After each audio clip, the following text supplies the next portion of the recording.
All right, so shocking news out of the NBA. LeBron has actually signed with the Philadelphia 76ers. Now, this is really weird. Obviously, I didn't think he would sign with the Sixers. I thought he would sign with like Cleveland or Miami. So it's kind of weird to see him, signing with the Sixers. So from a Lakers fan perspective, it's really weird to see him go and like ring chase. We haven't seen that since probably obviously KD, like nearly 10 years ago. And I didn't really expect it, honestly. I thought he would go sign with Cleveland, finish his career.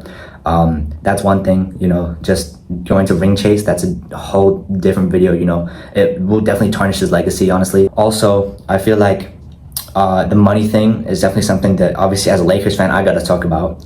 The last few years, being with LA, he's signing these crazy deals. Last year he was 41 years old, and he had $53 million contract for 1 year. It doesn't make sense. And then now he goes to Philly. He's going to play with all these other really good guys, and he's signing a 2-year, $8 million deal with a player option on the 3rd year. You're gonna go basically take a $8 million pay cut. I think it was. You're playing with these really good guys, and you're gonna take a pay cut like that.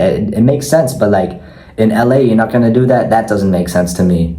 The 2nd or 3rd year is a player option, but this basically confirms that he'll play for at least 2 or 3 more years.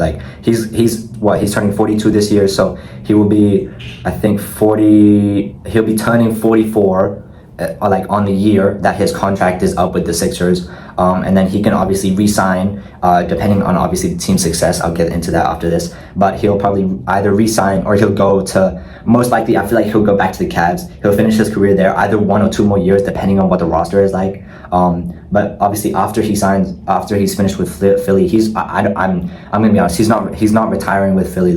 He's gonna play realistically 2 or 3 years there, but by the time he's done with that, he'll go from Philly, probably go to Cleveland. He'll finish his career there, but he'll probably end up playing 3 or 4 more years. I can see him retiring as the 45-year-old playing, what would that be, 27, I think 27 years, almost 30 years in the league. That is pretty crazy. I'm not gonna lie, that is really, really crazy. 27 years in the league. He's had some great years. If we once he retires and we look back at his career, it will be insane to see what he's done throughout his career.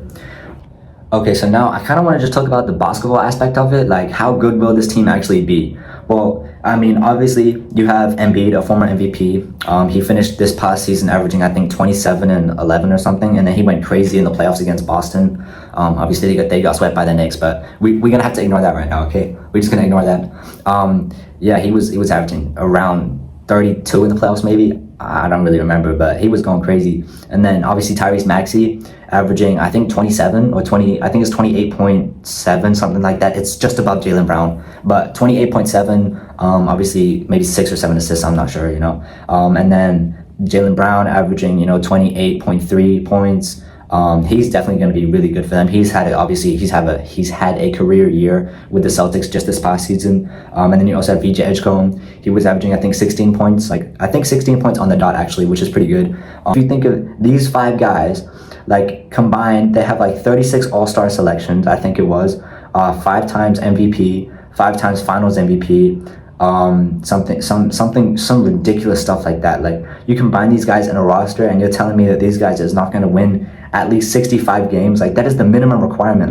You look at it, 65 games is here. The maximum you're thinking of them winning is at least 80 games. That is the expectation for this team. In my opinion, I think personally, they're probably going to win, I would hope, at least 70 games. Because when you look at the offensive impact that these guys have, it is insane. That if you put all these guys together, they're not going to win that many games. I say historic. I don't know if we're talking about more than the Warriors in 2016, more than the Bulls in, I think it was 96. We're looking at a potential 74, 75, 76 win season, the type of stuff that you only see in NBA 2K. We have to think about the fact that this is real life. We don't know if, obviously, injuries and the healthy, Embiid staying healthy, LeBron obviously staying healthy, this is going to be a big factor of it. But still, with those 5 guys, we're thinking of a team that as a minimum is going to win 65 games. A minimum of 65 games. It's just crazy to think that these guys is going to have such a good offensive impact. A couple of these guys, Maxey, he's going to be able to get some cookies, out on the perimeter, and Embiid might be able to feast in the paint, get a little rim protection in, get a couple blocks. The defense is not going to be as bad as people would think. Jaylen Brown is still really good.